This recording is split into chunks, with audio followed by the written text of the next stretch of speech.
Y'all, it's Miggity Monday on the Liggity Locker Room. Hot shoe, boom. Is it on Zoom? No, it's StreamYard back here at hackerhamin.podbean.com. Early rise and shine infidels to kick the week off with the man RBV, Dr. T, and Double H Hacker Hamin. We're back, infidels. Let's do some headlines. Y'all. Yes, sir. Big storm moving in. Shut down Texas. Shut down the South. They might get a half inch of snow. Look out, everybody. It's the end of the world as we know it, and I feel fine. On that Broster's coffee this morning, coursing through my veins, ready to do my run down to the ring like the Ultimate Warrior and get blown up right in the beginning monologue. Y'all, we're back. Good to see you guys. Fresh out the barbershop. It's RBV. How you doing, buddy? Doing well, as you said. Hey, the South, the Midwest, the Northeast, getting rocked by, devastated by Mother Nature here. But hey, inside the Monday locker room, the sun is always shining and the temperatures are red hot. That's right, man. I call my brother's son because he shines like one, and that's my man, Dr. Ted. How you doing this morning, Doc? What's up, Doc? Can we rock? Just hanging out, having a good time. Had a good Valentine's Day. I showed you guys. Actually, for those that are watching on video, for those that are don't, I'll talk audio this. But I was pretty proud of my culinary work yesterday, and I actually have to Ben to thank. He's helped me a lot with learning how to cook. But I'll show you here. This nice. The doc's got the chops there, baby. Beautiful. I might have to start my own cooking show. Look at that. Oh, even the turn was on time. And I was ribbing you guys. I said we were going to have a chop off. Yes, I think it's a trap, but in reality, we did have a chop off, and I won. So I was wondering where you were going with that. I was a little worried for your well-being when you had mentioned that in the chat, but hey, it turned out all right. Yeah. If we would have had a wrestling chop off, I for sure would have lost. But I was going chop off. I thought the way things have been lately, you were going a little Kai-en-Tai, choppy. Unfortunately, my wife's last name did not become Bobbitt, or that could have been bad news, but it was all good, so can't complain. But unfortunately, guys, this morning, because of all the snow and everything coming in, my other place of employment where I work, where I see patients, they've called a virtual meeting, so I have to jump off here in about 20 minutes, unfortunately, but they're paying me to sit at home and listen to them tell us how to upcharge patients, which I don't ever do, and then they get mad at me. But all my patients get better, and I have the highest patient satisfaction rating at our company. So nice. What the heck? What are you going to do? Well, so they can't do anything to me, but at the same time, It is what it is. But I did take the time to make sure, because I absolutely want to make sure I bring it to the people. I do have a Monday morning monologue for you guys. So if you all don't mind, I'd like to go ahead and start things off strong, start things off early, and go ahead and lay it out. Are you guys okay with that? Well, it's always free here at hackerhamin.podbean.com. No upcharge, but it charges me up. It's your Monday morning monologue, infidels. Take it away, Dr. Ted. Well, I hope everyone's having a great Monday morning. Hopefully the roads aren't too bad where you are. And if they are, hopefully you can get around. But either way, hope you all had a great Valentine's Day yesterday. It was actually the first year my wife and we actually didn't have a fight. Pro tip, change out her lipstick with glue stick. It'll work great. It'll make the whole night perfect. No, I'm just kidding. I'm very lucky to have someone. I wasn't really pulling a lot of chicks when I was younger. My friends in high school would make fun of me for having an imaginary girlfriend, but the joke was on them because they were imaginary too. Assholes. I'll teach them. No, I learned from a young age that sometimes love hurts.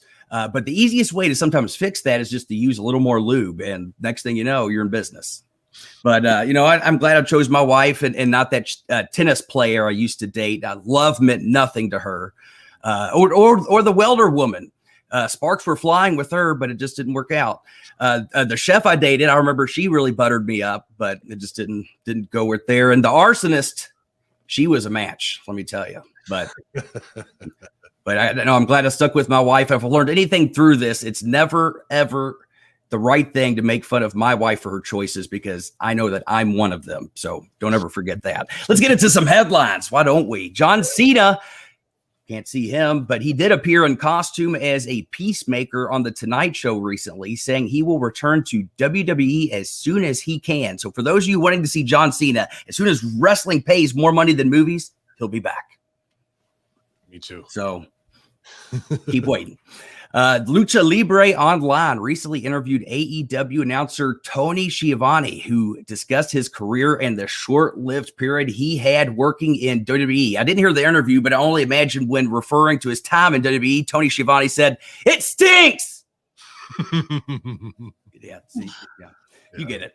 Carlito and Mickey James are proponents of bringing Chris Masters back to WWE. James retweeted a post by Carlito in which he wrote that he would like to see Masters return. Now, although, listen, it's not a lock yet. Let's be honest. Even if it is a lock, it's only a matter of weeks before it gets broken. So, that's just how it goes. It's storylines, A fan recently commented to Chris Jericho about watching his match with Lance Storm from ECW One Night Stand in 2005. Jericho said he was insulted by the length of the match, and Storm chimed in to clarify that they only had 7 minutes, not nearly enough time to get in 1,001 moves. Not even close. They didn't even get a tenth of their shit in. No, not even.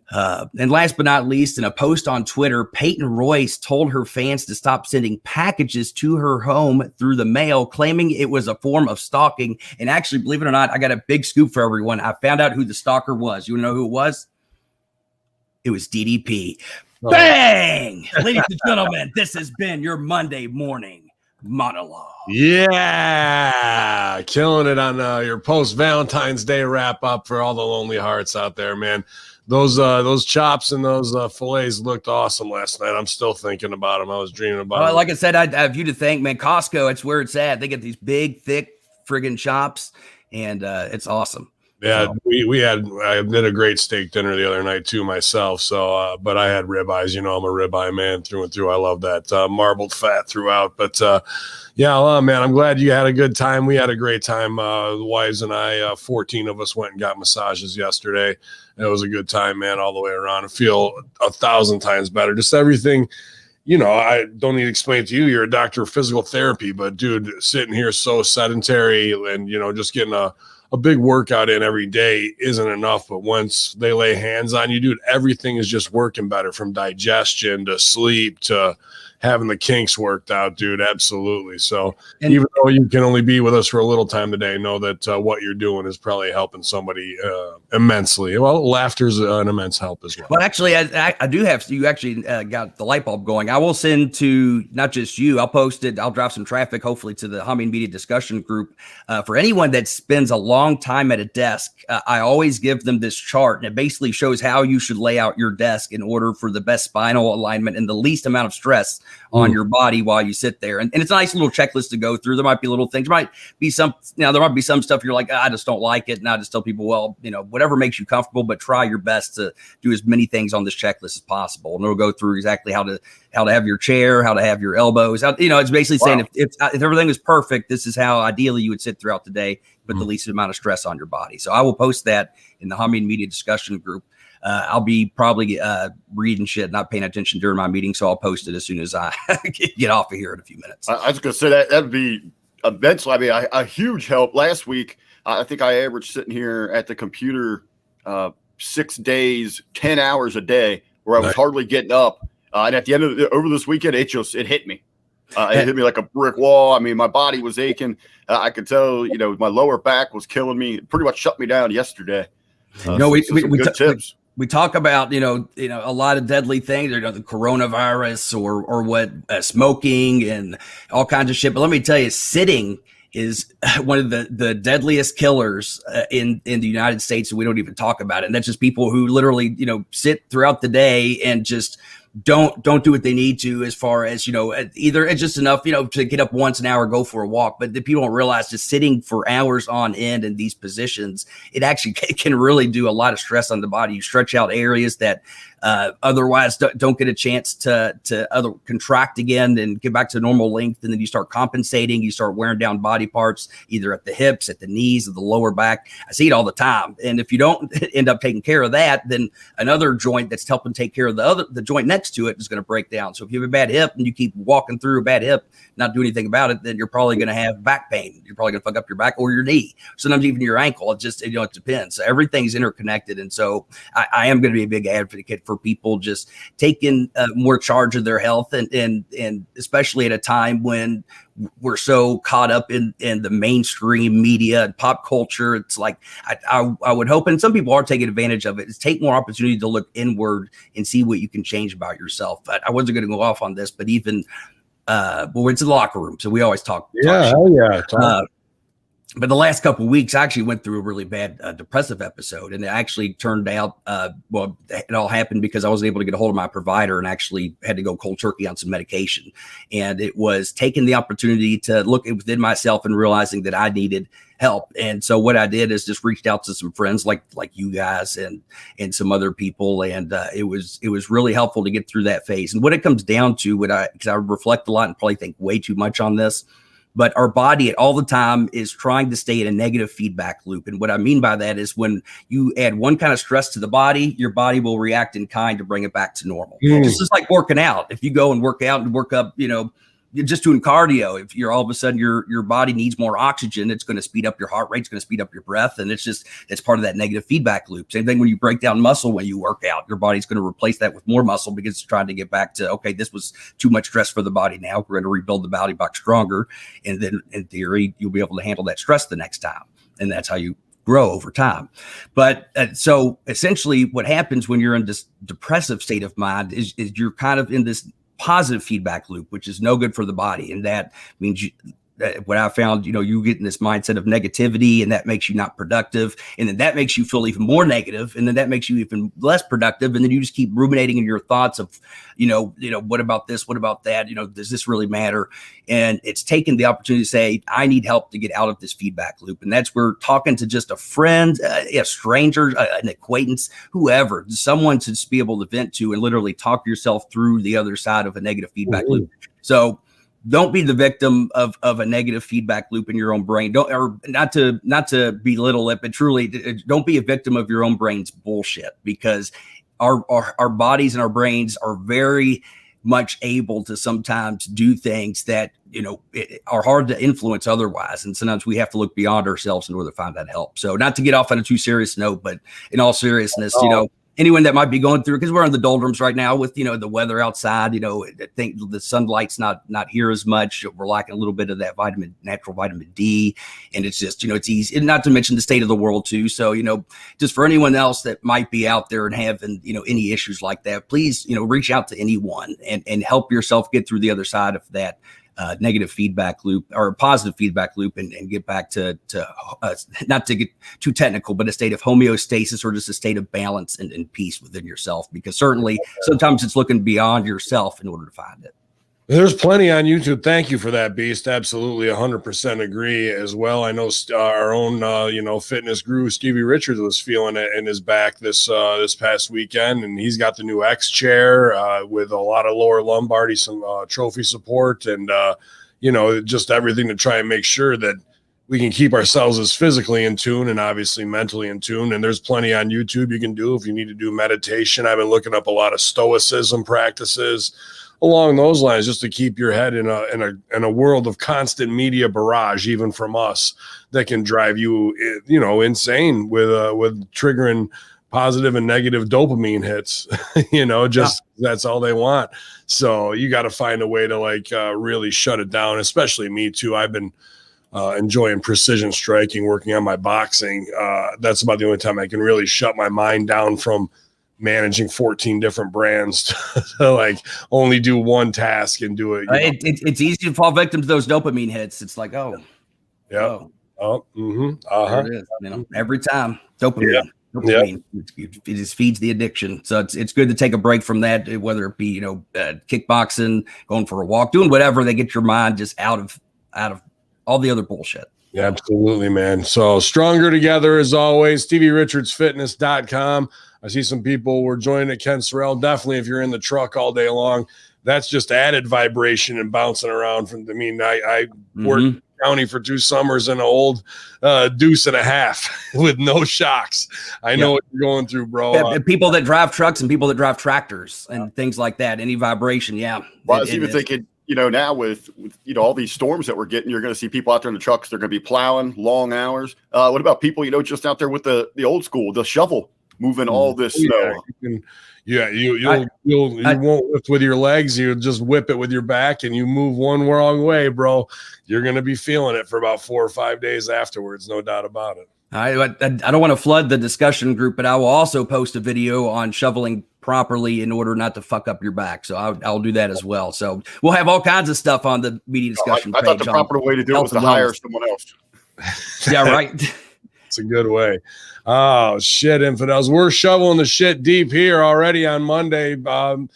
We got Dr. Tedford, probably about another 4 minutes here before he's got to go help others. But great stuff this morning. Great comedy, man, and I appreciate you. And I'm glad you had a good Valentine's Day and things are back on track. That's how I like to see it. And I've got about 8 thumbnails to send you, so I'll be – I guess while we still do have Ted, there's something I kind of want to talk to him about. Beast, did you get to check out the Food That Built America last night?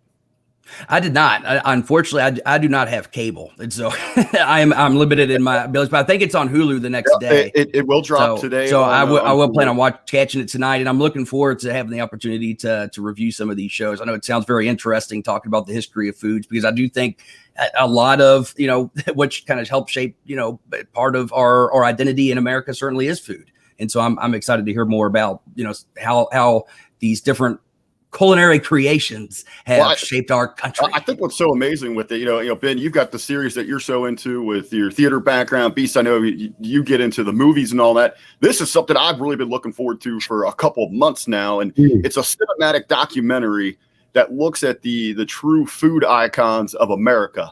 And I know a lot of people, it's just food. Well, you kind of take for granted that we have Coca-Cola, McDonald's, Pizza Hut, Hershey. They're just regular brands to us today. But it was, it was rough upstarts. Some of them were out of depression, out of necessity. It was ruthless aggression, to survive at certain times. And it's you can learn from any business, no matter where you're going, what you can take from it. It's really the American dream, the entrepreneur spirit that took them to the top, and that's what you get from it. Do they cover? It's a hell of a storytelling. Do they cover beverages? Is my question. They hit everything. One of the first ones out is the Coca-Cola and all that. I think they will get into some spirits. I'm just pissed because I wanted to do the bourbon one. Son of a bitch.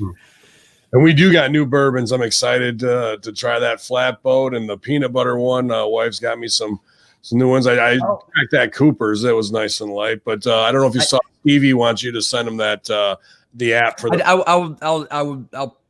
If I can talk correctly, I'll private message him shortly. But it is for anyone else that's wondering if he's listening still. It's a PixArt and Photolab. I'm not shy about what I use. Those are what I use. I've over time gotten better and better at using those apps. But those are what I used to make the thumbnails. PixArt and Photolab. Although the drinking thing reminds me, this will be my last little bit, and then I'll take off here. But so we went to Costco for Valentine's Day, which. At first, I was like, man, how sad is it that a Costco trip is so much fun? But at the same time, I said, no, it's not sad. It's a great thing. How awesome is it that I can go to Costco for an hour and a half and actually enjoy myself? That shopping has become a fun activity. So anyway, long story short, we were buying some stuff, and I bought a big 1.75 of Crown Royal, which was something that was one of Brittany and I's first kind of drinks together. But it actually took me back to Ben too, because I think one of the first shots we ever had was at 4th Street with Crown Royal. And this was a particularly funny time because there's another man there by the name of Dre Blitz. And God love him, Dre Blitz. He's just, how would you describe it, bro? You don't remember this? No, I do. You do remember this? I completely forgot it until right now. I just flashed. I know. Same thing. When you started drinking at the Crown Royal, it got me. But so Dre Blitz, he's a great guy. He has, he's a little bit I guess on a slower, he's a little bit on the spectrum, but he's a very otherwise sweet guy. Sometimes he does things he just doesn't understand. And so Ben was buying shots for all three of us. We went to go cheers, and before we had a chance to cheers, we look over and Dre Blitz had downed the shot. And the look from Ben to Dre Blitz was just the pure, just disgust and hatred, and just it's not hatred, but you know what I mean. Like he was like hatred of the moment. I'm like, yeah, this you son of a bitch. You called him right out. You said, "Oh, okay, I'm going to buy you a shot. You're not even going to toast." He goes, "Oh, sorry." I always look back in that, and look now it's something we can look back on and laugh. But I remember back then, I can picture you were hot. You were hot. Yeah, that was hot, bro. Like it's things like that. The shots fortunately were expensive, man. Those were like $10 to $12 shots. So it's like you were putting down some money for Crown Royal. Because I was pumped that Dre Blitz was there because he's kind of. I mean, a lot of dudes, he usually didn't come out and hang. Yeah, like like you said, he's got kind of a stutter, but dude, the guy's been in the business now for 16 years, and where you might think he's slow on one end, his physical ability, well, not now, but his physical in-ring style was unbelievable then of how athletic he was. So, with all some type of slight handicap, there's genius with all that, or with all the blitz kick. The blitz kick's still awesome. It's like he would like go up and drop kick the guy, then like do a corkscrew spin on the way down. Like, it was like, whoa, awesome. The blitz kick. And even though he blew up in size, he can still do that stuff. But I feel bad for him, man. He's got to get that weight down. It's like, dude, he's put out 100 pounds, man. He's got to lose that. I mean, he can't be happy, and he's such a nice guy. I want to see him do well. So yeah. But anyway, so I guess on that note, guys, I'll take off. Thank you guys, for listening to my jokes and let me hang for a little bit. But I love you guys. Hope you all have a great rest of your Monday, and I'll catch you all on FR if I don't see y'all before then. So. Y'all take care. Y'all Beast. Appreciate you, man. Have a great day. Be safe out there, brother. See you guys. There he was, Ted McNett in the house. You guys, always glad to have them. I'm a man Beast for any amount of time. But I see we're 22 strong in the chat room. You guys are filling in our own Kaz doing work this morning already, putting out some beautiful people clips. Just great feedback to the Beautiful People podcast on Russo's brand, Velvet Sky. Angelina Love going to record episode 2 tonight with them. So another great show added to the brand with no cost increase. Drone Hall's in the house. Our own Stevie Richards, obviously legendary. Chris Young, Hope Spot, Big Evil Pops, Media M5's been here since the beginning.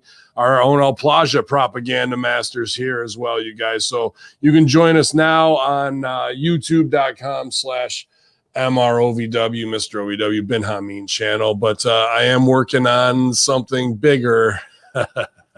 I got to send some text today for Twitch, so we will see how things go.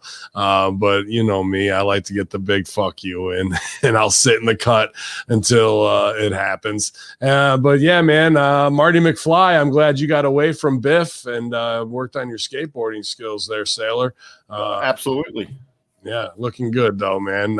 So let's go back to the future and see what this terrible week in wrestling ahead brings us with the Forbidden Door being open and all this other bullshit where it's kind of embarrassment. I didn't get to watch Impact, so No Surrender. I know some of the finishes, so I wanted just to hear those because people were putting over the storytelling. I haven't seen it, so I don't want to be like, no, but like, just from what it looks like and sounded like on paper, they made some decisions that I would not have.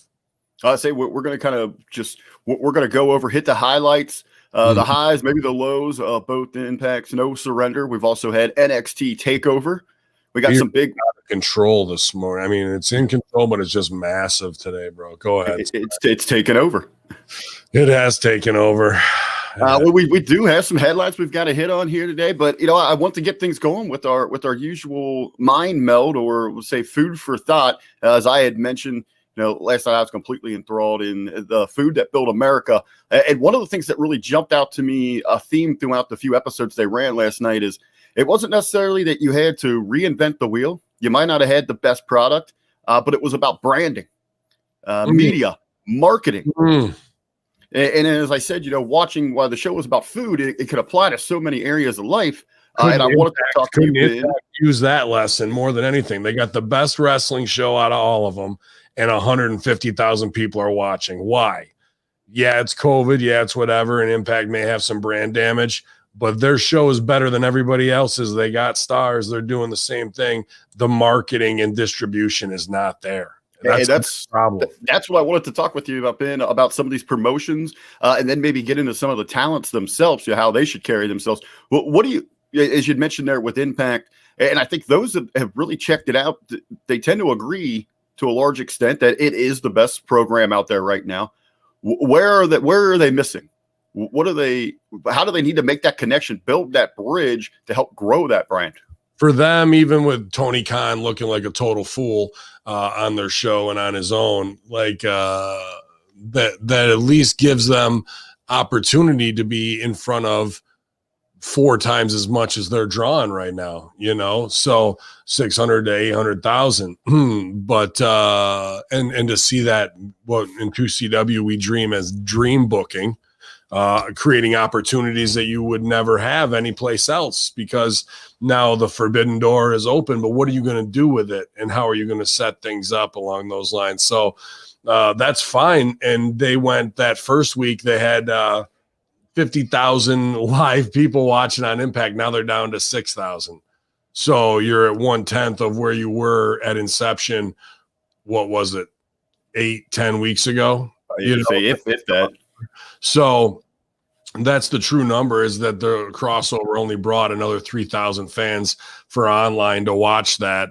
Now that does double your number, but 3,000 to 6,000 down from 50,000, that's some WWE math, of like, yeah, we've increased 200%. Yeah, sure you have, but you also spiked out like Dogecoin at 50 fucking K. So like, what's the, or doggy, whatever the fuck you want to call it. There's all this backwards math, instead of being like, what do we need? We need a deal where we're on in X amount of houses outside of Access TV. How do we really get in front of these people, whether it's on a replay syndication? I don't know, because the numbers aren't there to compete. And you can have the best product in the world, but if you're just taking and doing regional numbers, you're not long for this world. How much is that company hemorrhaging them right now? How many, and people have had tons of tough times getting paid by Impact on time over the years, long before it was Anthem's property. But how do you keep that open with, skeleton staff of workers that you can keep bringing people in for small time pay-per-performance contracts or what have you, as opposed to having to sign bigger names that are going to stay there, and you have to come up with 100K, 200K, supposedly. And how do you, with no fans, no touring show, you just have to be hemorrhaging money. It has to be, and it's not a bad creatively, but it's a toxic property on the sheets for Anthem right now. If you're looking at this as a businessman, how long can you keep that going before? And Khan knows he's got here's where Khan, meticulous, and you might feel some kind of Adderall way about him, but like, at least as a businessman, he knows hostile takeover. So if he's got his foot in the door and the property keeps declining, that's going to lower the price for him to actually snatch it up, but he's already going to have a foothold in there. So business-wise, it's not bad. Will he do anything with it? No. Does Anthem probably want to unload it? I believe they do. Maybe not for personal reasons. They like having it, but dude, if you're hemorrhaging $10 million this year, fuck it, it's got to go. Could Anthem see it in a way, now that they are in the television business, much like Sinclair treats Ring of Honor, where it's cheap syndicated television? And essentially that's all that Ring of Honor is and instead of having to fork out, big bucks for Modern Family reruns, they can produce their own wrestling, which pulls enough ratings for them where they're happy in syndicate. Does it pull enough? There's to keep them happy.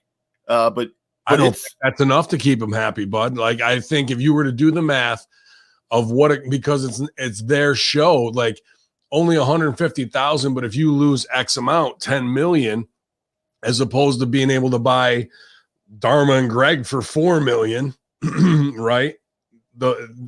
I get it.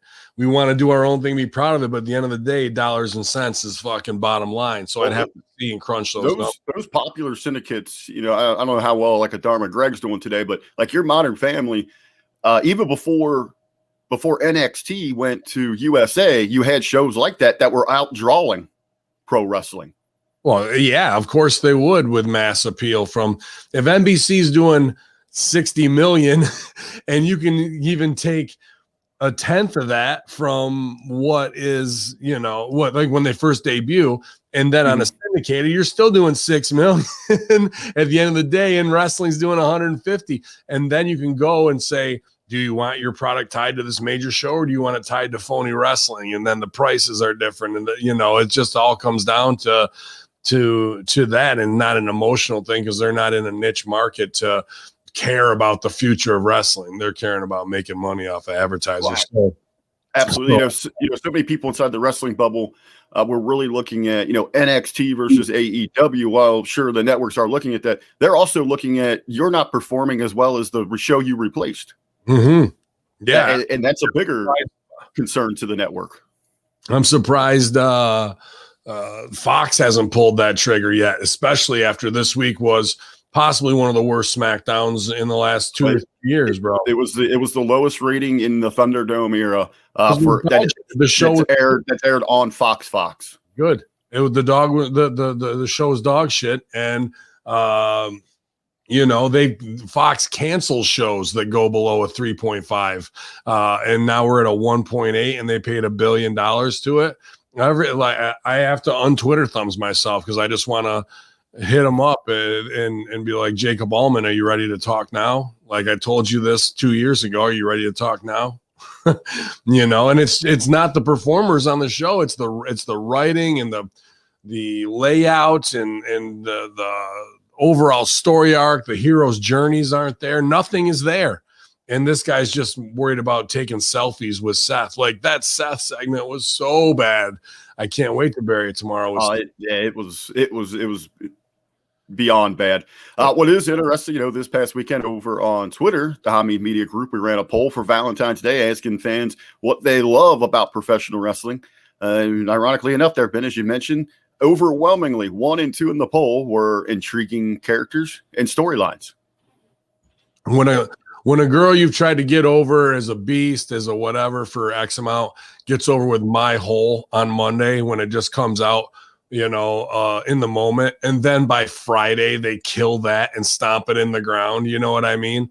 Like they made it uncool in 4 days. It took them 4 days to fuck that up. Well, I think probably the biggest mistake in WWE, and especially when Michael Cole is responsible for it, when you have individuals like that trying to tell you something's cool, you've lost it. Yeah, absolutely. Now, back to the branding stuff there with an impact, if they are looking to get in front of more viewers, even though ratings are down for wrestling and not really growing the general audience, if you're Impact, are you still going to networks and saying, hey, look at the value we can give you because of what these networks, what NBC Universal, what Fox, what they pay WWE, we're going to give you wrestling content at a fraction of that cost. I mean, is that a pitch for them, a direction? I mean, now you're making your product look like trash, right? When you want to have it up high. So the fastest way to the bottom is to lower your price, bro. No, I mean, if you're Impact, you're not going to go out and ask for $5 billion. I say you got to like you compare it to Sinclair. Sinclair don't give a shit about ROH, and Anthem isn't even close to the property owner that Sinclair is. I just think that it don't matter who's had it, man. It's a lost leader. Jeff Jarrett worked Dixie to buy it. Dixie had unlimited money that she never earned. Checks were late during that time. She worked Billy, who was a mark wanting to buy a cheap property, into fucking buying it. He found out the fucking hard way. Anthem bought it from Billy. Billy had to hold Anthem over his feet over the fucking flames to get his $1.8 million back, which he turned and put into NWA and bought it for probably $250,000, who knows. And then now Anthem is stuck with it. So it's been toxic since Jarrett after that. Like, even 2CW, people are like, oh, when are you going to open? Hamin, when are you guys going to open your own Fed? I go, you got $150,000 you want me to lose? Because I'll take it and lose it. Like the probability of being successful in wrestling and earning a profit is very slim margins from indies to TV to whatever. And it's for different reasons. But at the end of the day, it comes down to one reason: promoting and getting it out there the right way. Now, do they need an alternative strategy, a complete hired three-person online team that is, putting it everywhere to be the online product? I think the niche markets are there. I just feel that our sport and audience is so small and bastardized now. There's no way to be a success in there, bro. There really isn't for them to, like, no matter how hard you try, how good the creative is, it has to be promoted on a major platform. That's it. Now, when we talk about, the business as a whole, and we regularly mention this, across all the shows here at the Hamin Media Group, you hear this brought up.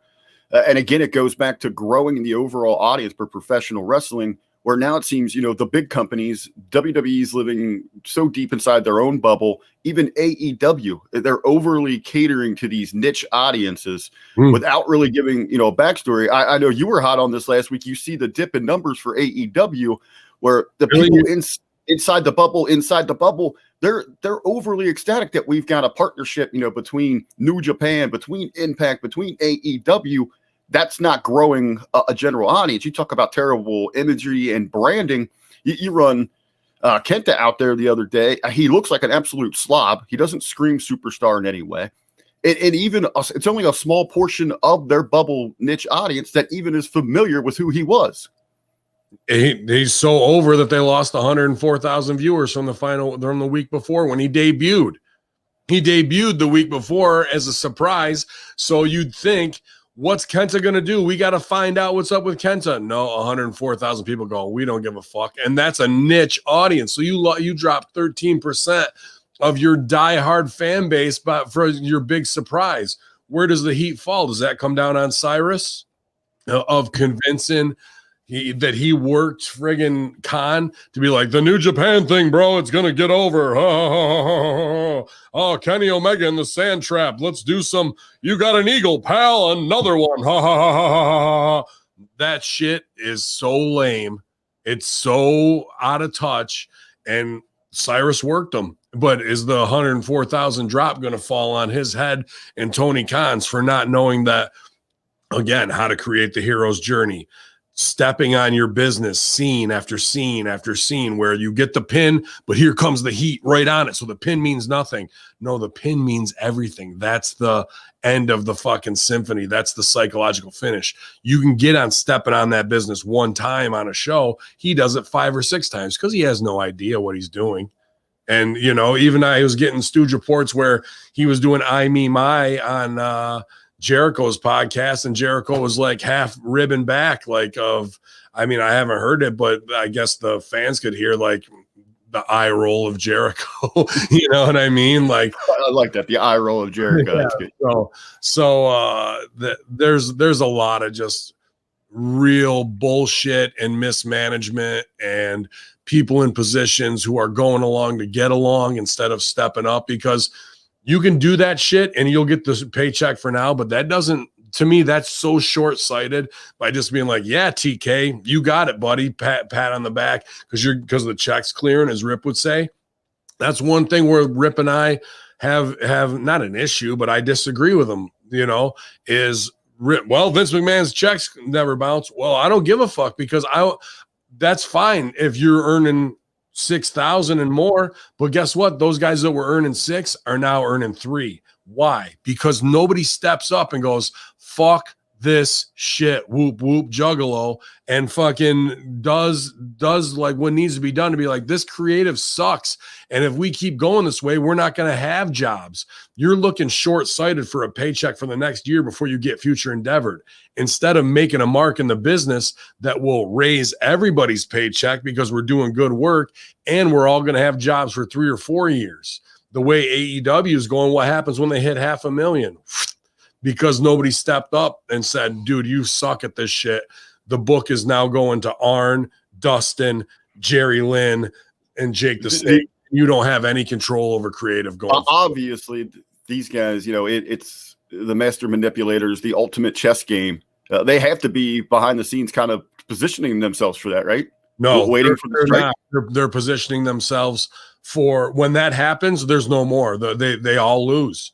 That like the fucking whale is done. They've picked the carcass dry, and now we have to go find another one, bro. Because instead of saying let's keep this healthy and like protect this guy from himself so we can all have jobs for 5 years, they're just all being yes men and fucking picking off what they can and going along So to get it's more of a vulture game, and they're just waiting 100% until vulture game, bro. 100% that. kind of wait until the bones pick clean, and That's they'll the move on to the next. shit.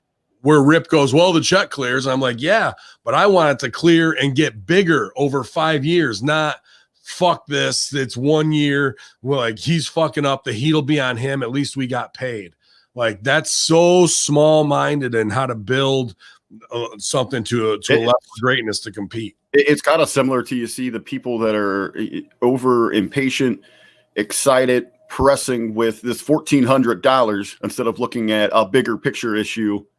You got it, bro. You should be getting $20,000 from your government. We should be asking, where is the other $18,000 that was supposed to be, and go to small businesses and this. Instead, you're going to settle for a $1,400 payout and not hold anybody's feet to the fire. And then when it all collapses, you'll be like, well, at least we got that when you could be sitting on 10 times as much. Like that's the carny worker abusive relationship of pro wrestling for many years, dude, instead of getting over it. And back in the day in the territories, you could go and switch and hit 15 to 20 different spots. So out of those 20, you might have 4 promoters who actually don't have their heads up their asses and understand how to do business, but you could switch and it was fine. Now there's 5 places you can go to earn a check. You know what I mean? Is it kind of a negative where you could see a backlash now where these companies are working together for the talent, where you can't easily make those jumps? I mean, if you've got 4 of your seemingly big players here, and you kind of one's dry or you upset one, does it kind of limit your options of where you're going to go? Yeah, well, if you do bad business, what's a Kylie Ray going to do? Kylie Ray she's already burnt 2 bridges essentially there with AEW and Impact. Wasn't she an NXT property for a little while too, or no? I don't believe so. I'm not. I don't hold me to that, but I don't believe so. Chances are they're not going to hire her based off of X amount of what they've seen other places and hearsay. You know what I mean? And right now, people think it's a fucking real thing, but they're just trying to work this Sammy Guevara thing. So I was just going to lead into that there. Like, you're not going to have a guy. If people believe that, then they're such marks, bro. Well, the other thing I didn't like about the story, a guy walk off your show in a storyline and do the goodbye through the gates and then be like, well, he's got problems with Impact and didn't want to do that. That's why he's off TV.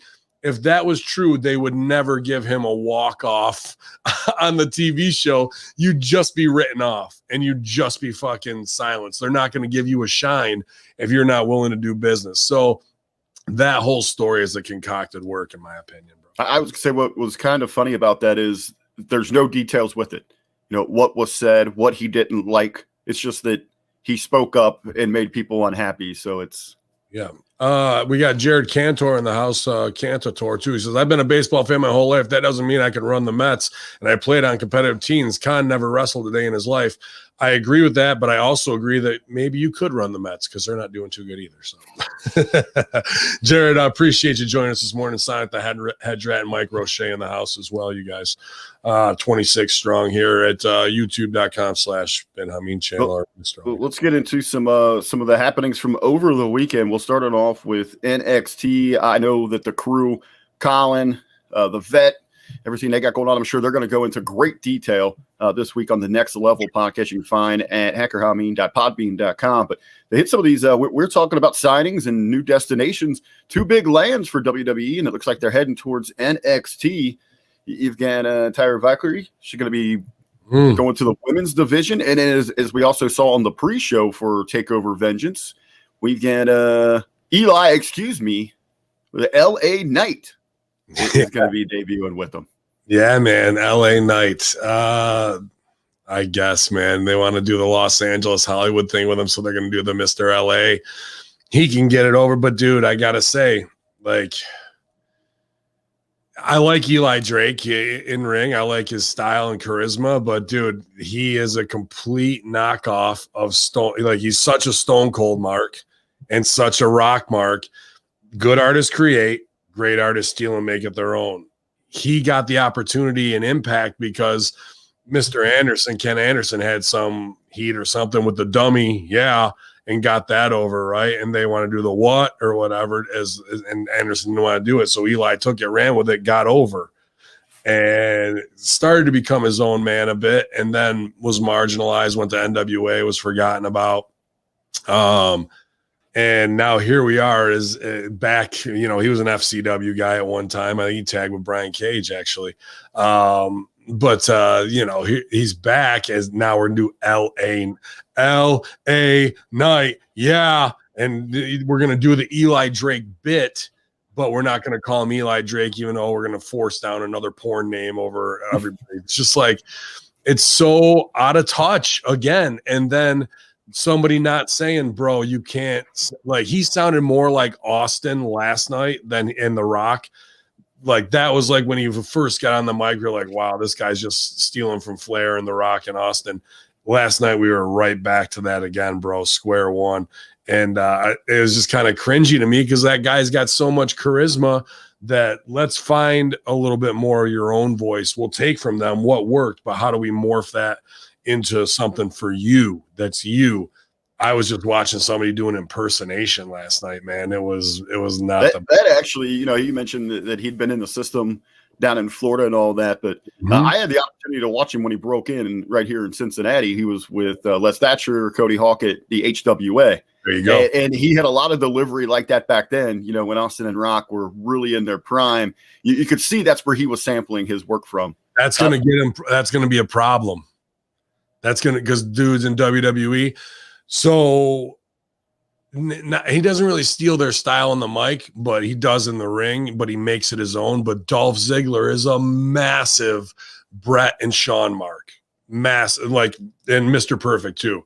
So that's who he takes from in ring, but he takes the style of Shawn selling up the ropes. He takes the sick fucking whip bumps that Brett does. You know what I mean? How he really throws himself down. And then he looks like Perfect, so he takes that swagger. But you don't see like him doing it exactly like they did. And even though it's like that, people will still not rib him, but be like, and he's open about it, so he took from them. But you don't see that. You see Dolph Ziggler, right?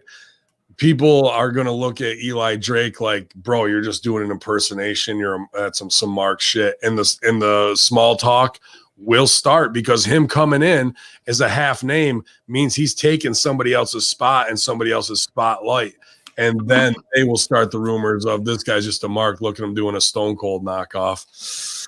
Could get him a match with Stone Cold if he played it right, but I see people trying to cut his throat with that kind of stuff. So you got to insure yourself against those situations by not giving them the opportunity to fuck you up. When it comes to Taya, do you see this as another growing opportunity for her, or is this maybe I'm going to get my payday?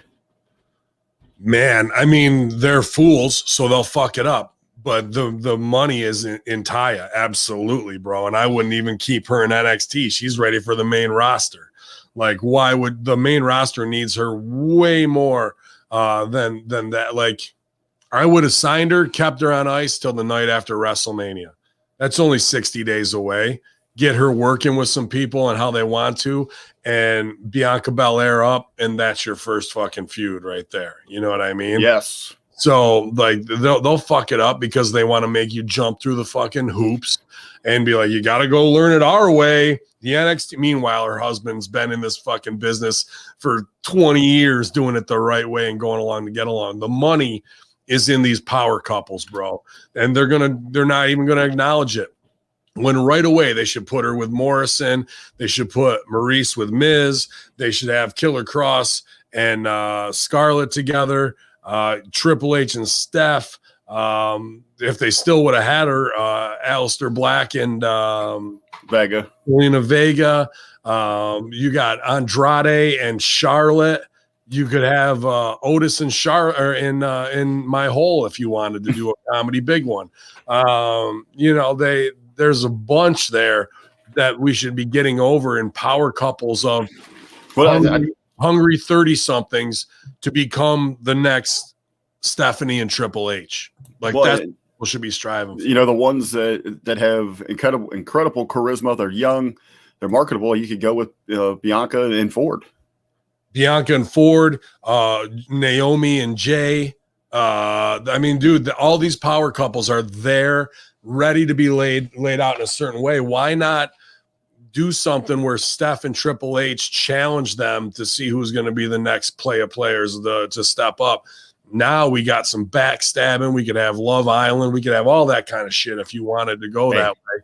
I love that idea. I love awesomely bad reality television. It could, when you're talking about the power couples, could this be a way to actually Keith Lee and fucking Mia Yim? Yeah, they just got engaged there. Could this be a way to actually cash in on what seemed to be a terrible idea when they had the mixed match tag challenge? Have you brought reality into this thing? That's what you need to do, is have the reality side. You need to have somebody sleeping with somebody else's wife. There's a lot of different things that could be going on, bro, that we can pull from that. Because if you've got all these 30-somethings that want Seth and Becky, Eric and bring back Sarah Logan. I just named 16 couples inside that. Have Batista just start showing up backstage at the locker room talking to somebody's wife or something like that. Dana Brooke. No, Batista and Dana Brooke. What if they, they had their thing too? There's plenty that could go on that way, dude. And you could even have like a Garza be the one that's like the gigolo bouncing in between people's wives if you wanted to have that kind of shit too. So Alexa and Fiend, as another one if you had to take it in a weird way. So even though we know he's married with a kid or whatever, but yada, yada, yada. And we know she's engaged because she can't stay out of her own way to tell us. There you go. That's true too. So fuck both of them. They could have been in on it and fucked their business up. But that's where we need to be going with them, because to keep them separate and have really or whatever it is that correct. Like, is that shit going to get it over? Do you want to see cool ass John Morrison with his hot ass wife, both who are very cool people, acting that way? You know what I mean? That's where you need to go with it. But you could take the dirt sheet and have date night with Miz and Maurice and Ty and Johnny and have them all interacting together. And they got their own shows now back to back where it's like that, and then Seth and Becky are hot about it. Or Seth and Becky come in and take over the Miz and Maurice spot and fucking they're hot about it. Now we've got real life heat that deals with people's money and who's a celebrity and who's not, you know what I mean? And going into it. And then you can even sell out Undertaker and Michelle McCool if you want to have all this shit going on. There's 1,000 different ways. Or just forget all of that and make Taya the focus of the women's division without doing dumb stuff. But everything is broken, man. In every Fed, everything is broken. Well, let's get some of these the outcomes here real quick. We'll run down the card. The historic history made here, the first ever finals for the Women's Dusty Road Classic. We have our first champions, Dakota Kai, Raquel Gonzalez. They go over on Ember Moon and Shotzi Blackheart. This was the opener, go 17-40. I like the presentation afterwards here, the trophy presentation. It felt like a big moment. I guess the big thing going forward here is Dakota Kai and Gonzalez. They're going to get a shot at the WWE Women's Tag Team Championships, which means that Baszler's heading back to NXT, and she's taken a whole lot of her tag team partner, Nia Jax, with her.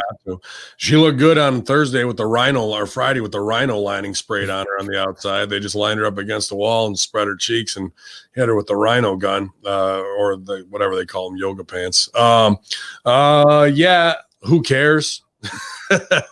Raquel, whatever, Snabitz and Dakota Kai, the one's been under contract for 3 years and is forgettable at best. It weighs 115 pounds. Doesn't look like a real wrestler, is another indie fucking like fanboy's favorite that isn't going to draw a dime. Not a dime. Yeah, I will say, of the team there, Gonzalez, she looks like a star. She's got a build, unique look to her. I see money on her if they would position her right going forward. And I think, it is going to be a boost to have the titles there. Is she ready to handle any of the politics to help get herself over? Does she have a vision? Will she say no to stupid things? Does she have an idea? Will she get herself over and bury herself? Who's she fucking on the side? All of these factors figure in, right? Like, and then the reality is Ember Moon and Shotzi Blackheart doing business for them when those are your two stars that you put time into who are named go under to get these other girls over that don't have a dime on them. So that's bad booking, because NXT should be nothing more than prepping your audience and getting your talent over to get them on the main roster to shine brighter. So for them doing business for two girls who are still at 20% of being over, like go. Who was the first girl? The Dakota Kai's go to the mall with a sheet of paper and say, hey, did you hear what Dakota Kai did to 100 people? And I guarantee 99 out of 100 will go, who the fuck is Dakota Kai? I'm gonna say her Q rating doesn't register too high. Exactly. So why are we doing business for them when the business is to make? Well, they're not doing it. Should be to make stars. The green-haired girl with the tank. You know what that is? That's toy sales. That's not about you. Just have her. I mean, that's teaming up with Power Wheel, producing a whole line of these things. Whole line of the special play set with her, where you get the tank that shoots a fucking t-shirt or whatever. That's where the money is. Are we doing that? Nope. Ember Moon, hot off of Twilight. Remember when Twilight was a thing? Are we really sticking to the fucking vampire, Howl at the Moon, all this? Well, shit? Like you even play in you've got an investment behind Bad Bunny here, who's got a tie to Booker T, who trained Ember Moon. You've got all this tied together to where you should have put it on these guys, and that should have been your marketing point. Yep, 100%, bro. And it's still more about hitting a flipping off the top rope stunner where I hurt myself and was out for a year. I still got to get that shit in, instead of changing your game and understanding that the name Ember Moon, if you were to ask 100 people, maybe 10 who were wrestling fans might know that who she is. So now you've put the money on the wrong person whatsoever. And now you know what that says to me? That they think they already got everything they can get out of Ember Moon, and they're on the way down. And Shotzi Blackheart, they don't take seriously to have those two girls go over on them, because that means unless they were doing business on their way out, and both Shotzi and Ember are going to show up on Raw or SmackDown this week, then they've got about 3 months to a year and 3 months left before they get future endeavored. Maybe not Shotzi, but Ember. With everything, so I guess it becomes so, I won't say confused, but I mean, the landscape is so crowded heading into a WrestleMania. Do you agree with the call-ups during WrestleMania season, or is it best to do it during other points in the year? They did it during Royal Rumble. I think that's the best time to debut new talent, but you got to come back with them and have get-over matches. You can't bring Dakota Kai into the Royal Rumble and then go, there she was and there she go, because we're like, yay. Hey, that's what they did just to fill spots in the women's Rumble. I know they did, and they should have brought who?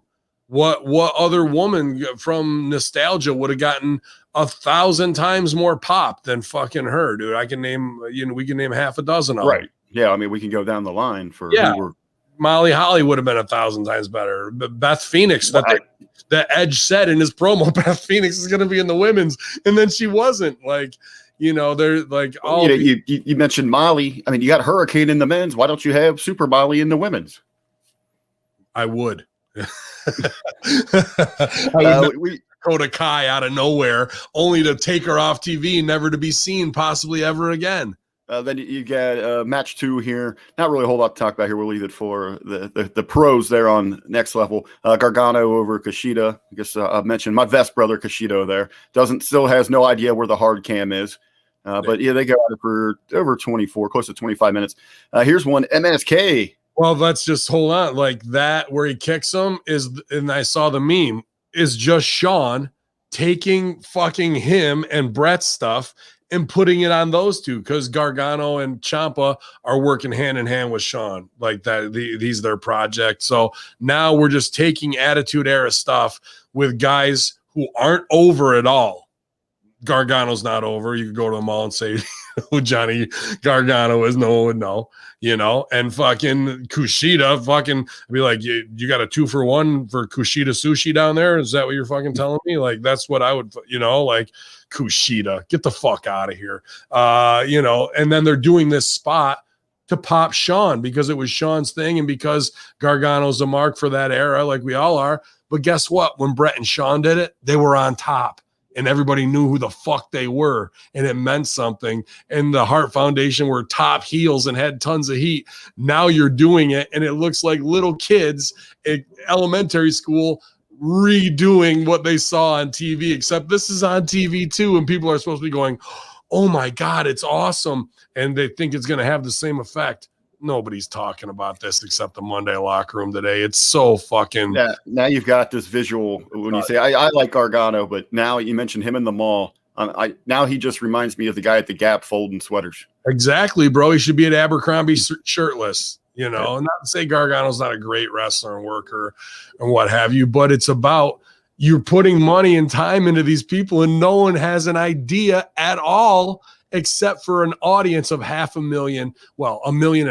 You could ask anybody who watches Raw, Johnny Gargano, as they say, yeah, but that's it. That's all you've got. And that is an enormous, enormous problem that needs to be addressed. It's not on Gargano or Kushida. It falls on management. 100%, creative. Yeah, 100% it does. But then Kushida and Gargano are marking out for working with Shawn Michaels, getting to do a reenactment spot, and they know that. They know they've got those guys by the balls like that. Instead of somebody standing up going, fuck that, bro. I don't want to do what you did exactly. Like, that's the people that are going to fucking, like, I want to do me. I worked my ass off to get here. I like that spot. Let's revamp it a completely different way so people can't say what it is, and let's have the effect on it. Instead, they mark out. So now you've got fanboys who are on TV in the top spot just doing what Sean wants to do because they're happy for the pat on the head. And ratings aren't going up a fucking single tick from it. In fact, they're going down at 12 to 13% a week. And nobody stands up and goes, stop this, stop it right now. And that's the short game, bro. Whether it's picking the fucking fat off the carcass of Tony Khan's wallet or being in WWE, marking out for getting to work with the people that you inspired you, but instead of saying, no, let's do something different and better for business, you just go along because how dare you go against Shawn Michaels is fucking great idea, like everyone's a fucking short-sighted mark really about it. A heck of a debut run here for the former Rascals. MSK, they pick up a win over the Grizzled Young Vets in the finals of the men's Dusty Rhodes Tag Team Classic. They've seemingly been on fire since joining NXT. This thing goes 18.5 again.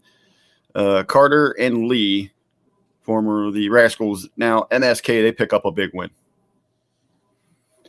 We got the women's, talking about the women's division. Io Shirai, the defending champ, she picks up a big win over Toni Storm and Mercedes Martinez. This thing not really given a whole lot of time in comparison to the other matches. Only goes 12-13. Your idea of big win and my idea of big win are two very different things. On which one? For MSK? Yeah, like whoever. Nobody knows. Like, big win is a big payoff at WrestleMania. These little takeover things are nothing more than wrestling. Well, I see, in a big win sense, yeah, obviously you're not going to get bigger than the platform of WrestleMania, but you just get into the company, you run through what they tout as a highlight accomplishment inside of NXT for the year, and you've done that inside the first month in the company. You got to believe that at least they believe in you, that you're going to get bigger things your way. Until they get hurt or whatever. That's, to me, just conditioning your audience to a new talent and shining them the right way. NXT is a wrestling school, and anybody who thinks that it's some over third brand is delusional, including Khan. Like, the rib is like, he thinks he's competing behind the scenes. They're going, he's competing with our wrestling school, bro. He's marginalized. They don't care. They could lose nonstop. NXT's a $40 million a year loss leader. They make no money on it. None. Even that's when there was people in the crowd. None. Well, here's a little bit of a headline we can work in on this one that I've seen on the sheets. As we're talking about it being a development brand and how AEW views NXT. Even Jim Ross recently weighs in on this as he kind of took offense to Triple H referring to it, not directly, but in a roundabout way in the past, he had called AEW a pissant promotion. And Ross fired back, well, this pissant promotion is whooping your butt every Wednesday, and last Wednesday we handed it to you. How did they hand it to him when they lost 107,000 or 104,000 viewers too? If NXT would have gone down from 600,000 to 550,000 like they did, and then AEW would have gone up 50 to 100, then you can say that shit. But if you're both going down, that means wrestling sucks shit through a straw because your products are both trash and people are going, fuck this insanely embarrassing shit. I can't even have it on in my house. It's so embarrassing. It's not a 1-to-1 of we both lost, but we lost. And in fact, AEW lost more of a percent, not really, because they were at 600 down to 550. So that's roughly about the same, 9 to 13%. They both lost 9 to 30, which means total 21% of an audience, really about 18 and a half, left wrestling last week. But they're both going, we kicked your ass, dude. It's like the fucking two last teams in the NFL arguing who's I fucking best. was going to make a comparison. I know you're big into studying the philosophies of war. I mean, isn't this kind of bragging like, yeah, we went to war, but we just had less people die? Yeah, well, is there really a winner? That could be. Well, it depends what you're fighting for power and restraint. So I'm not trying to undo what you're saying because I get it, but these guys are on the same field. There's nobody's gaining any ground or any going over on anybody. You know what I mean? Like, what did they get? Hey, we beat you by losing 12% of our audience. Oh, congrats. And they were unopposed. There was no big political speech. There was no big news thing. There was no big game against them. They just lost because their product is trash, bro, on both ends. We mentioned the women's match there. The main event, Finn Balor, NXT champ, he defeats Pete Dunne. 25 and a half minutes. I guess the real story comes post-match here is Pete Dunne's, his cronies are out there. They are attacking Finn Balor. To his aid comes the unexpected Undisputed Era. But then the big turn there is that Adam Cole, he puts the boot, super kicks his partner O'Reilly, kind of leaving Roderick Strong confused there as Cole exits. Is this going to move anything, or is this again we're just living inside that bubble? I'm in the bubble, and this is the first time I've heard about it. So is that was it a big news point that Adam Cole turned on his buddies in the fucking Undisputed Era? What I heard was Finley's kid and CJ showed up. That was the only other thing that I heard. I didn't hear about the Cole thing. So if people are that delusional, they think that Adam Cole's turn on the Undisputed Era means anything in the wrestling world. It's absolutely just asinine, bro, to even have those conversations. Let's see here. Afterwards, Cole also posted a screenshot of the show closing takeover angle and wrote, "Who would have thought?" And it looks like McAfee, who has been making some noise here, he was talking earlier before takeover about how he had found out that he was being written off live in time like everybody else. He said he thought there was some jealousy there with Triple H. We kind of a work shoot, taking shots there at Triple H, but then he follows up on social media, really just blasting Cole and the internet wrestling community, just calling everybody kind of a bunch of marks. That's interesting. I hope that McAfee's working, but if he's doing that, then I'm not sure. But why? So what's that alluding to from what you just described to me? That Cole turned on his buddies. He's going to align with McAfee, and it's going to end up being McAfee and Triple H versus or McAfee and Cole versus Triple H and somebody in a tag eventually. But they're working it like it's a shoot, which would be smart enough to do. If that's not the case, then and McAfee's just calling them marks and whatnot, he's not wrong. And he's not wrong that Triple H probably cut his throat. But I'd like to believe that him and Game got a bigger. It seems in the series of tweets that he's got out there, it comes out as a work. You know, he's getting that heat on himself. You got to believe that with McAfee, we've talked about it here in the Monday locker room, and you've laid out some tremendous scenarios, Ben, and Beast had some great insight with those as well. But when it comes to McAfee, shouldn't you have a bigger picture? And he's bigger than NXT at this point. Absolutely. Barstool Sports is if you were to go to a mall and go, what do you possibly see in your timeline more? Barstool Sports clips or NXT?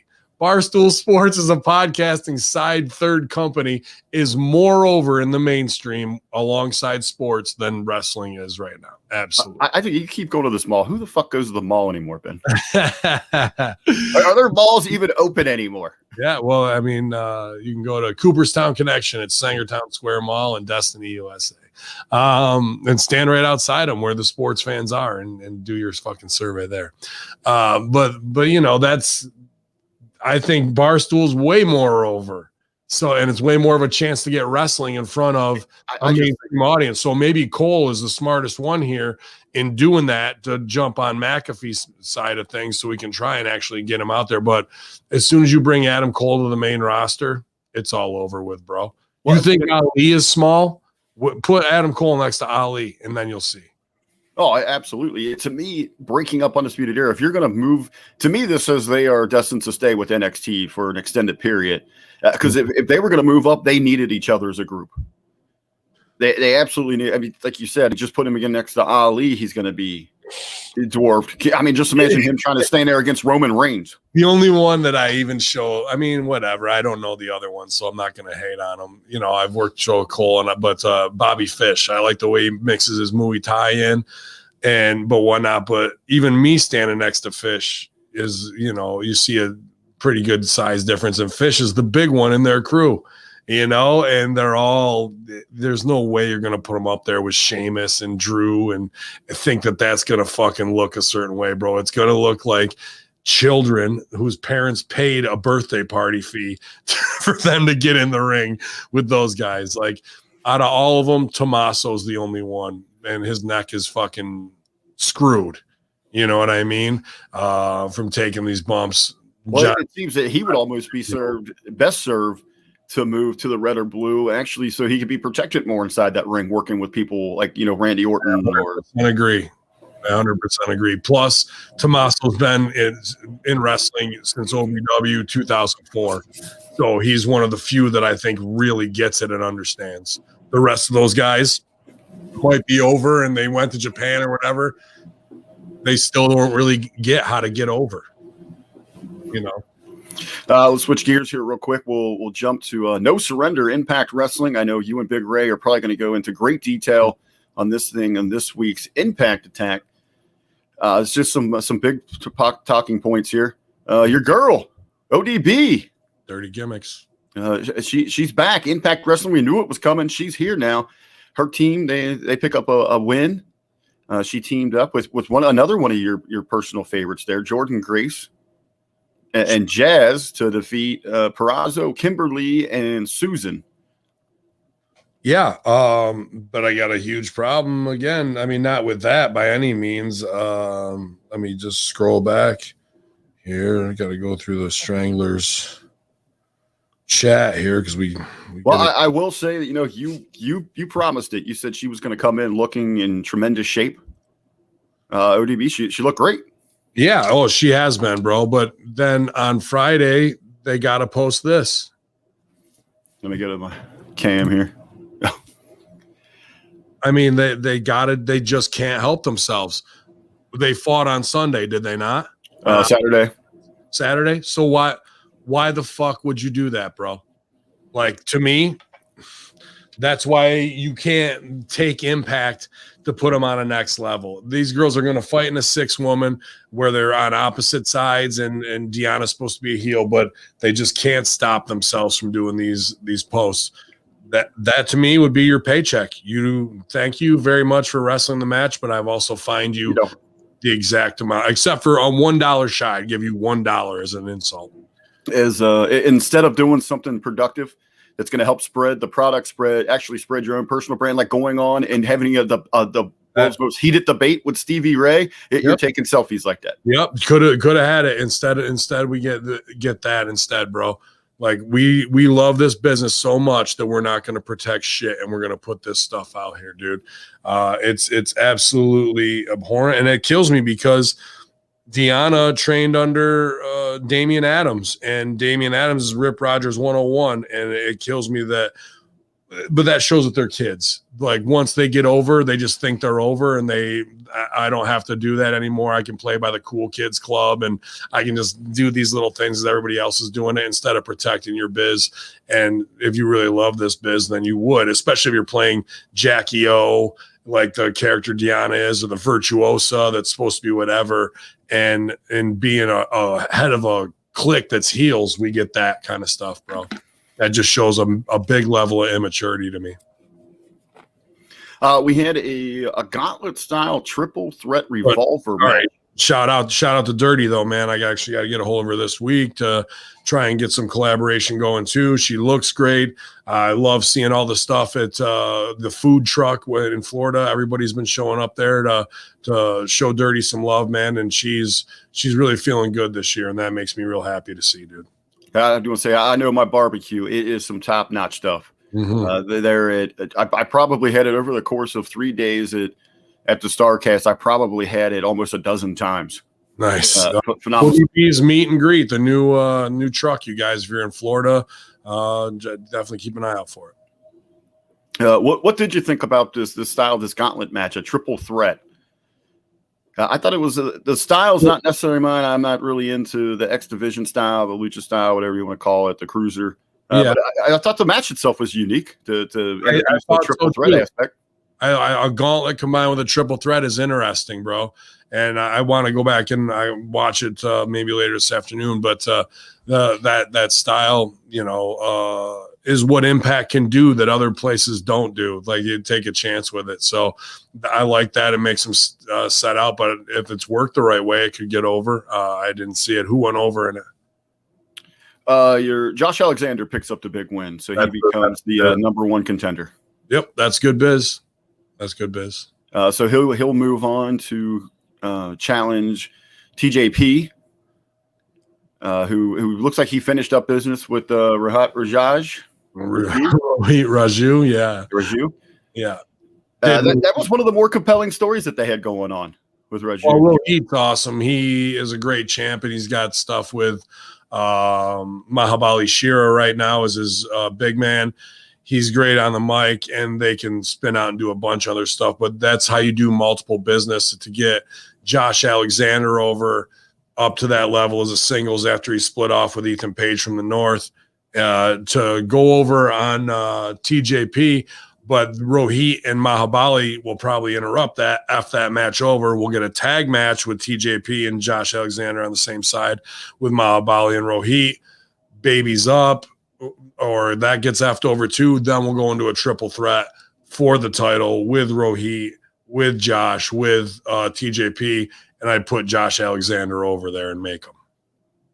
Very nice, very nice. We did have in some interpromotional, you had the Good Brothers, the Impact Champs. They go over on the Dream Tag team of Chris Sabin and James Storm, and then also from AEW Private Party, who had Matt Hardy with them.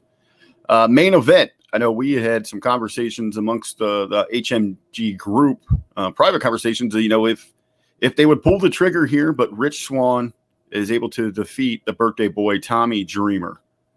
I know in our conversations, and it made a lot of sense, if you could pull that trigger, put this thing on Dreamer to try to create a little bit of a stir.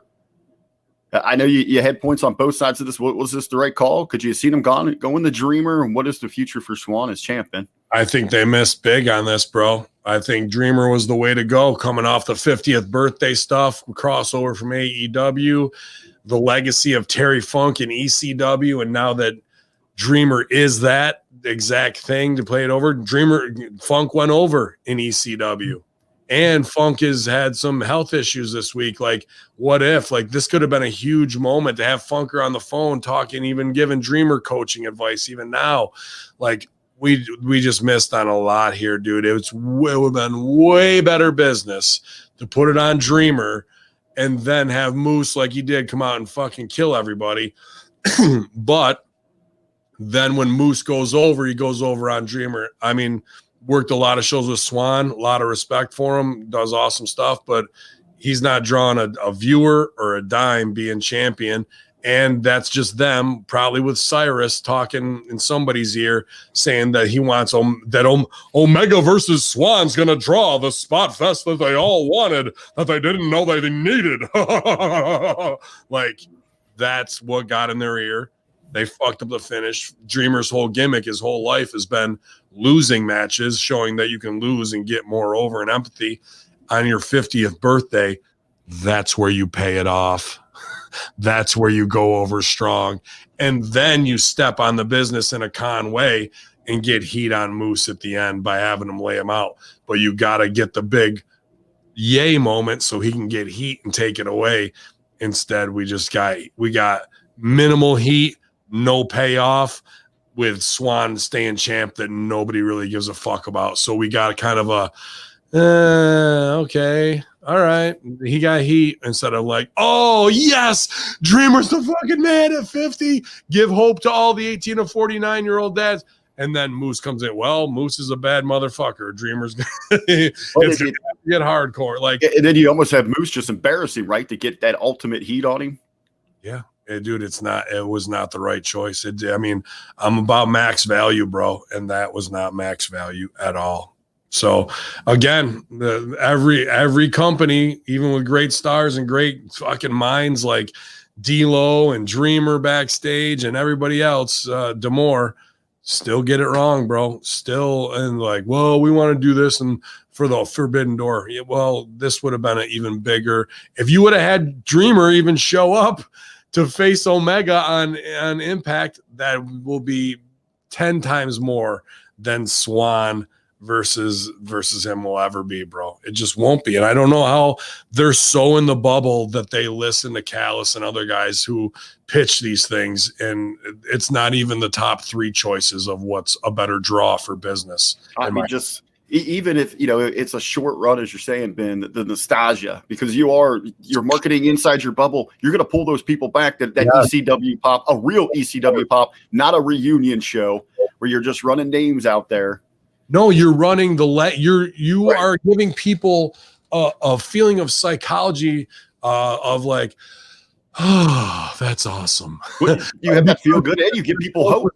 When Funk was doing that in 96, 97, we were going nuts for it. And Dreamer was his Padawan. Now it's fucking, he is that. Like, what kills me is I see these moments coming like a fucking bus. And we got the ticket or we got whatever to get on. And the bus just goes, we're like, all right, here's the hope. We'll get on this and have that big moment.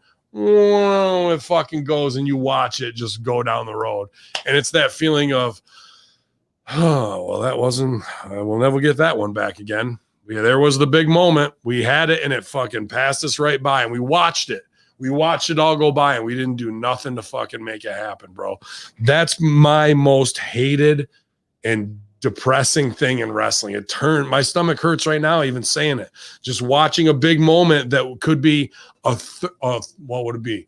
A 26-year psychological circle pattern of completion that is so close. Here it comes, and we see it coming, and we want to feel it, and then it passes us right by. You're like, fuck. Why do you guys fucking constantly miss that? How is that possible to constantly miss on those big things that are an easy pass of the torch? You just needed to have Funk on FaceTime talking to Dreamer. Here, you even used to hear his voice. Tommy, you can go out there and win it. You know what I mean? Like, you look at all the people, the respect that they have for Tommy Dreamer. I mean, I could just visualize that now. You could have it all over your social media. I mean, Funk almost in tears. Congratulating Tommy. You probably could have got Mick Foley to weigh in on this. All those people, those great legends. And your thing is, you want to inspire. What you're doing there is people that were truly fans of Tommy Dreamer that had lived through all that heartbreak that he went through. They're living like rock stars today. They can tackle the world because of what Tommy Dreamer did there, and you completely miss out on it. And you want and Eddie is the next Tommy, so you could have done it again in another 20 years when Tommy's 70, if you really wanted to. But we just missed it. We fucked it up and we missed it. And all for a Meltzer 12-star match. Why not? Right? Shit. I had something there I wanted to say too. I fucking just lost it with the funk thing. Damn it all. Sorry. Well, is there any other big headlines, anything over the weekend that kind of happened that you wanted to hit on, Ben? Braun's got blood infection. Probably I caught a little bit of that. Dude, don't leave your fucking needles on a dirty sink. Like that's the thing. You're like, oh, he's got a blood. Yeah, you know why? Because he's injecting mass amounts of B12 and HGH and DECA or whatever it is, and probably didn't clean his pins, and now he's got a fucking blood infection. Cody hurt in a match on AEW with 3 greenhorns who probably paid to fucking be a part of the Nightmare family. And he put on 19 pounds of muscle mass in a month. Is that what it was said, I believe, a couple of weeks ago? Never seen this before. Well, Cody's like, I'm not on nothing. Carlito, 240 plus pounds, just gas to the gills. And this is what happens when you put on 20 pounds of muscle mass, 40 pounds, 50 pounds of muscle mass.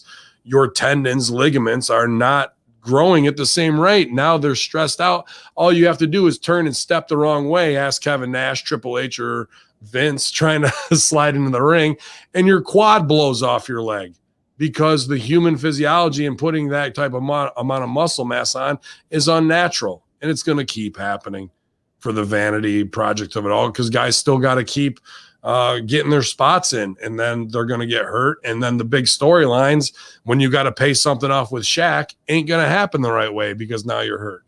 So, ribs on them as always. I do have another one. Something just popped up here. We were talking about power couples. We've regularly discussed, how wrestling is at arguably its best, hottest when it mirrors reality.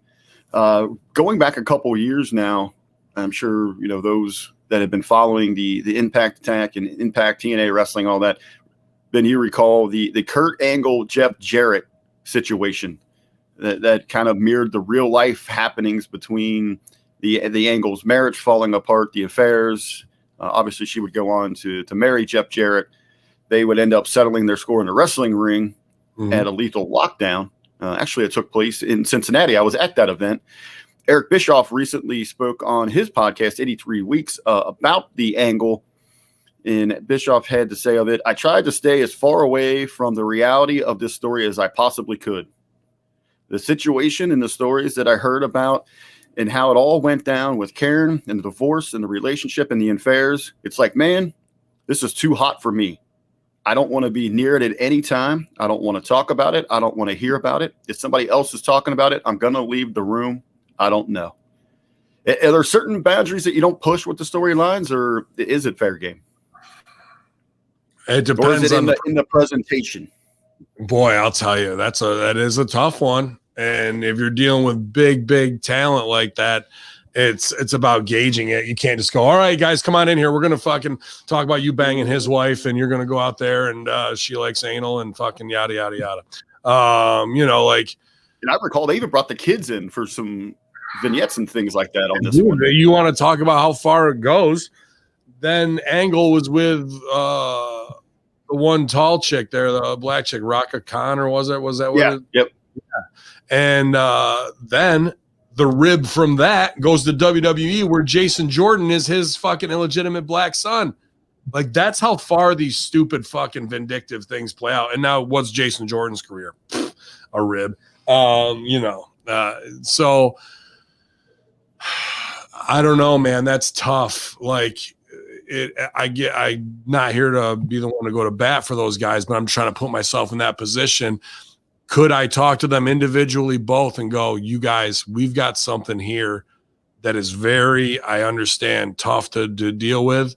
but can we do this in a way that's so real that our audience that it will really blur the lines, and then the fight can be real, and you guys both get color in the first fucking 2 minutes, and then pull another 6 to 8, and we even have to end it like schmaz style, like to make it really real. Like what I would do is make it look like a wrestling match that's going to be phony, and then something happens in it where it gets really fucking real quick, and you even see guys backstage being like, dude, should we go out there to stop this because this isn't what we planned, and make it like that. That's how you cross.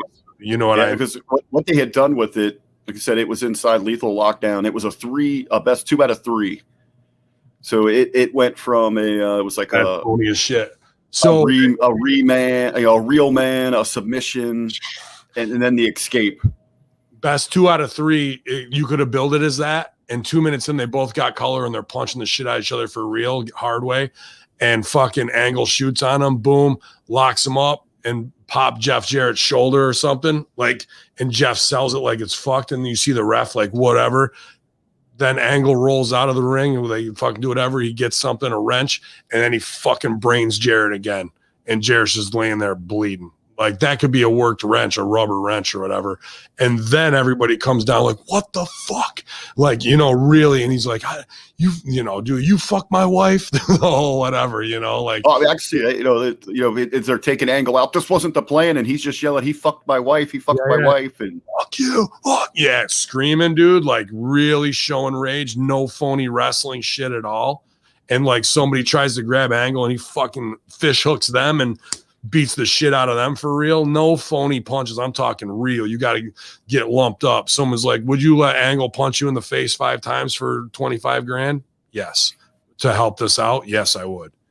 So like, but that's how, if you're going to really play it, the guy's got to be really in on it at such a high level, because if the boys know it's a work, it's going to be fucked. Like I would work the whole locker room too with that, to be honest with you, because you're playing with people's lives. And I mean, they did it. They played with each other's lives, but if the world knows about it, why wouldn't we get max value out of it in a real way? Very nice. And what they might say no, and then we go 2 out of 3 falls. You're the best man. You get to bang my daughter, whatever it is, bro. Like, nah. Hey, and I was really surprised in that they put Jarrett over. Well, I mean, he was the owner, right? At that point, yeah, you still had Dixie in there because that's you had Bischoff there, Hogan was there. Yeah, but Jarrett was the one owner. Yeah, he still had parts. So this, and I think this is, and this is when they 80 pills a day. This is when they brought Jarrett back, I believe, after he was sent home for a little while. Whatever. I'm having trouble trying to keep track of all the backstage bullshit, but yeah, man. Well, that's the stuff that we need to show on camera. It might be an interesting conversation with Russo. I don't know if he was there at that time, if he was helping out with anything, but yeah, I think he was actually. I think he talked about it a little bit before. I can't remember off the top of my head, and I've been too many things going on all the time, man. All right, well, that's all I got. If you want to, that's plenty. We gave him plenty. To recap your NXT takeover Impact weekend, UFC was okay. Some bullshit calls there as well, but I had a good time doing the watch along as always, man. It's going to be another big week with all the Patreons, Vito Brand, Goldilocks doing big things. She's got a new video going to drop with her rock band. Beautiful People is taking off massively. Russo's brand. I'm working with them on Patreon, so we'll have another meeting on that tonight. So you can become a part of the Beautiful People as well if you're interested in such things. Stevie Ray TV, just a massive week for Hamin Media Group to be able to plug in to honor the legendary Butch Reed as well. One of the last interviews that he gave was on Stevie Ray TV for Patreon, but we put that out for free. Matt did a great job with that as well. Who else am I missing up here? Oh, Idol, Damian Sandow, April Hunter. That's our big launch of this week. How could I forget? We're going to be launching the A Show. You can go to patreon.com/the A Show. They're going to be doing all kinds of great uplifting stuff, high-level conversations for the minds of the masses. And it's just going down like crazy, man. 2-man power trip with their vault releasing tons and tons of shows. You're working your ass off as well. I mean, I've never been more proud of the staff, more impressed, but all hands on deck, especially with the Pick'em challenges this weekend. Javid did a great job with that. Those Excel spreadsheets would make me lose my mind. I don't know how he can do that so quickly and so great. Ray having a lot of fun cutting promos in there. I love people using the Hamin Media Discussion Group for, some memes or what have you are all good. And the news updates. We also have a new Hamin investing group that we're starting to get off the ground as well, with just some stock tips and keeping our eyes on things like that. So there's no other place you need to be aside from Russo's brand and Hamin Media Group. We're trying to raise everybody's acumen, whether it's physically, like Dr. Ted talked about earlier, mentally with these great shows, Idle in April, and the talks that we have all the time on Conspiracy Horsemen, and making sure our bank accounts get fat at the same time, helping each other with some investment tips. So I can't believe in this 5 years how far everything is coming, where it's going. Around the corner next week could be another massive business week for us. So I'm fearful, but fear is just an emotion, and I can turn that to my advantage, and know that it's just another shot of dopamine, and I have a good time with you, RBV, doing great work as always, man. So I appreciate you, bro. Well, coming up, we've got a big announcement from the two-man power trip. You can check them out on patreon.com/TMPT Empire, the two-man power trip Empire. But yeah, one of our tiers over there, it's about getting the fans a front row seat of interaction with some of the biggest names in the business. So coming out of the gate, if you're an indie talent, aspiring talent, if you're a promoter, a super fan, one of the greatest minds that you're going to be able to learn from, we have got Dr. Tom Pritchard. He's going to sit down, give you 60 to 90 minutes, a little roundtable Q&A. We're going to kick back, have a good time. That's going to happen March 6th. We're going to go live there, but somewhere between 8:30. We're going to have an official announcement released this evening for Raw. So keep your eyes out for that. Cool. Again, it's just $30. And you're going to be able to pick one of the greatest minds in professional wrestling and one of the most revered trainers responsible for Shane McMahon, Kurt Angle, The Rock. Right now, he's the head at the Jacobs Pritchard Wrestling Academy, grooming some tremendous talents down there. So a little virtual learning session again for indie talents, aspiring talents, promoters, super fans alike. Dr. Tom Pritchard's going to be in the Legends House Party two-man power trip, Patreon. And myself, you keep up across all social media at The Real RBV. And hey, as you see there on the screen, 1 day away, it's an RBV holiday. Tomorrow, it's a day where we celebrate gluttony and debauchery. It's Fat Tuesday. Oh man, it's Fat Tuesday. I gotta fucking find something real good to eat to send some food porn to you and to Man Beast to get back. I gotta do some payback, man. Frank's Pickle Barrel asking how it's been. You still working on Twitch? Just curious. Oh yeah, I got big plans. Oh man, but I look forward to seeing you eating 3-foot hot dogs and tacos and every other goddamn thing that they got over there in Cincy. All the hot wings and whatnot. Make sure you get some papaya enzyme or whatever it is you're taking to make sure your stomach lining isn't rotten. The official, unofficial liquid Pepto. I buy it by the gallon. Right on, brother. Well, I appreciate you guys going to the broasters.com. I know we had some good sales there, and people got that first bag of broasters, and they're like, damn, now I can't go back to my other coffee. That was my plan the whole time, infidels. Zordos Olive Oil, my man Larry H. was cooking with that this weekend, zordosoliveoil.com.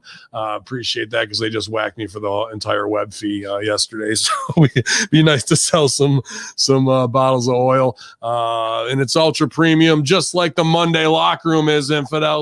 High test, high octane to kick off your week as we try and bust through all these wrestling barricades because the forbidden door is open. It's Hacker Hamin, Dr. Ted, and the RBV here at hackerhamin.podbean.com, infidels. Yalla.